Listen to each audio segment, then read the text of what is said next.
반갑습니다. 오늘부터 다시 출애굽기를 묵상하게 되었습니다. 출애굽기는 40장으로 되어 있는데 크게 셋으로 구분할 수 있습니다. 15장 21절 오늘 본문까지 출애굽 사건, 그리고 18장까지는 시내산으로의 여정, 19장부터 40장까지 시내산에서 율법을 받고 또한 성막을 건축하게 됩니다. 이렇게 보면 오늘 본문은 출애굽 사건의 마무리입니다. 오늘 본문을 바다의 노래라고 합니다마는 구원하시는 하나님을 찬양하는 것이죠. 오늘 본문 1절을 보십시오. 언제 찬양합니까? 이때입니다. 뒤로는 바로의 군대가 추격해 오고 앞에는 홍해가 가로막힌 진퇴양난의 상황에서 하나님의 개입과 하나님의 일하심으로 구원받게 된 것을 노래합니다. 누가 찬양합니까? 모세와 이스라엘 자손입니다. 구원받은 자가 노래할 수 있죠. 어떤 분을 찬양합니까? 여호와께입니다. 찬양은 구원받은 자가 구원하신 하나님을 찬양하는 것이죠. 죄와 허물에서 구원받은 우리는 하나님을 찬양하며 살아가고 있는지 돌아보게 됩니다. 찬양하는 내용을 봅시다. 하나님이 하신 일을 찬양합니다. 여호와께서 애굽에 추격해오는 병거와 군사들을 바다에 던지셨습니다. 그러자 그들이 잠기고 가라앉았습니다. 그것은 우연한 일이 아니었습니다. 주의 오른손이 하신 일입니다. 하나님의 권능, 하나님의 영광을 나타내신 것이죠. 또 다른 표현이 있습니다. 주의 콧김, 주께서 바람을 일으키심에입니다.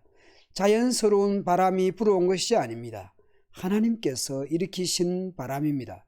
결국 애굽의 군대는 무거운 돌처럼 납처럼 쇠덩이처럼 깊음 속에 가라앉고 말았습니다. 복음서에서 예수님께서 광풍과 파도를 잔잔하게 하신 기적이 있었죠. 그 기적들을 본 제자들이 놀랐던 사건이 있습니다. 이가 어떠한 사람이기에 바람과 바다도 순종하는가? 하나님 앞에서는 바다와 바람도 순종합니다. 또한 그 하나님은 어떤 분입니까? 그는 높고 영화로우심이요 여호와는 나의 힘, 나의 노래, 나의 구원, 나의 하나님, 내 아버지의 하나님. 하나님은 용사시고 여호와는 그의 이름이십니다. 그래서 찬송하고 찬송하며 노래하며 찬송하며 높이리라고 고백하며 선포합니다. 아무런 생각 없이 찬송하는 것이 아닙니다. 하나님의 일하심, 하나님의 어떠하심, 그분은 나와 어떤 관계인지를 알고 고백하며 찬송하는 것이죠. 또한 홍해 사건을 보면서 비교 불가의 하나님을 알게 됩니다. 여호와여, 신중에 주와 같은 자가 누구니이까? 주와 같이 거룩함으로 영광스러우며 찬송할 만한 위엄이 있으며 기이한 일을 행하는 자가 누구니이까? 홍해 사건을 통해서 애굽 군대에 대해서는 심판하시지만 하나님께서 자기 백성을 구원하시고 인도하시는 분이라는 것을 다시 확인하며 찬양합니다. 주의 인자하심으로 주께서 구속하신 백성을 인도하시되 주의 힘으로 그들을 주의 거룩한 처소에 들어가게 하시나이다. 14절 이후에서는 이스라엘만 인도하시고 애굽만 다스리시는 분이 아니라 더 크고 높은 하나님이심을 찬양합니다.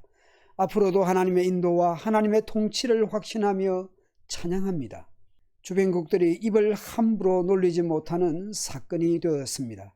여러 나라가 듣고 떨며 블레셋 주민이 두려움에 잡히며 애굽 두령들이 놀라고 모압 영웅이 떨림에 잡히며 가나안 주민이 다 낙담하나이다. 놀람과 두려움이 그들에게 임하며 주의 팔이 크므로 그들이 돌같이 침묵하여 싸우니. 나중에 여호수아서에서 여리고성의 기생 라합을 통해서도 오늘 말씀이 증명되는 것이 있죠. 그리고 하나님께서 약속하신 땅으로 인도하실 것을 확신합니다. 주께서 백성을 인도하사 그들을 주의 기업의 산에 심으시리이다. 19절 이후에서 다시 하나님의 구원 사건을 종합 정리하며 모세와 아론의 누이 미리암을 비롯한 여인들의 화답의 찬양과 축하 공연으로 이어집니다. 다시 홍해의 구원 사건을 요약합니다. 바로의 말과 병거와 마병이 함께 바다에 들어가매 여호와께서 바닷물을 그들 위에 되돌려 흐르게 하셨으나 이스라엘 자손은 바다 가운데서 마른 땅으로 지나간지라. 죽음에서 살아난 구원 사건을 다시 되뇌이게 합니다. 그리고 축하 공연이 이어집니다. 아론의 누이 선지자 미리암이 손에 소고를 잡으매 모든 여인도 그를 따라 나오며 소고를 잡고 춤추니 마치 농악대가 인도자가 징을 치며 선창을 하며 춤추며 기뻐하는 그런 그림을 떠올려 볼 수 있겠습니다. 그리고 미리암은 다시 하나님이 어떤 분이며 하나님의 하신 일을 되뇌입니다. 너희는 여호와를 찬송하라. 그는 높고 영화로우시며 말과 그 탄자를 바다에 던지셨음이로다. 오늘 본문 시작과 끝은 동일한 내용으로 하나님을 찬양합니다. 모세와 이스라엘이 15장 1절에서 찬송했다면 15장 21절에서는 미리암이 화답 찬양합니다. 마치 메아리가 되어서 서로 울림이 되었을 것 같습니다. 생각과 마음에도 울림이 있었을 것 같습니다.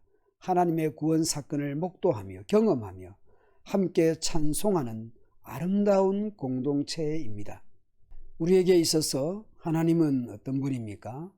같은 신앙의 고백과 찬송을 가지고 있습니까?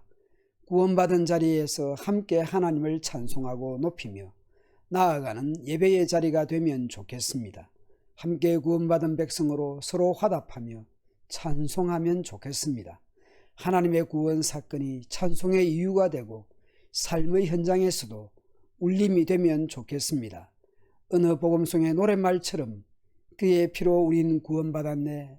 십자가에서 쏟으신 그 사랑 강같이 온 땅에 흘러 각 나라와 족속 백성 방언에서 구원받고 주 경배 드리네.